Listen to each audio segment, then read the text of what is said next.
মিয়ানমারের রাখাইন রাজ্য, যাকে আমরা আরাকান নামে জানি, সে আরাকান আজ আন্তর্জাতিক ভূ রাজনীতির এক নতুন যুদ্ধক্ষেত্র। আরাকানে চীনের কাইউকফিউ ইউনান গ্যাস ও তেলের পাইপলাইন রুট, যা তাদের জ্বালানি নিরাপত্তার এক বিকল্প করিডর।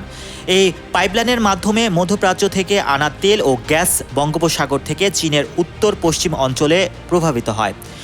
রাখাইন এখন আর শুধুই মিয়ানমারের অভ্যন্তরীণ সংকট নয়, এটি হয়ে উঠেছে বিশ্ব শক্তির ভূ রাজনৈতিক টানাপোড়েনের কেন্দ্র। যুক্তরাষ্ট্র যদি আরাকান আর্মিকে চীনা পাইপলাইন বাধাগ্রস্ত করতে উৎসাহ দেয়, তাহলে এই ছায়াযুদ্ধ শুধু রাখাইনে সীমাবদ্ধ থাকবে না, তার ধাক্কা লাগবে বাংলাদেশের সীমান্ত, অর্থনীতি ও পররাষ্ট্র নীতিতে। এই সময়ে বাংলাদেশ যেন শান্তিপূর্ণ কূটনৈতিক কৌশল ও নিরপেক্ষ অবস্থানকে আরও সুদৃঢ় করে, কারণ সামনের দিনগুলোতে আরাকান আমাদের কেবল প্রতিবেশী নয়, একটি স্ট্র্যাটেজিক ঝুঁকিও বটে। Mohammad Rasel, news 21 international desk.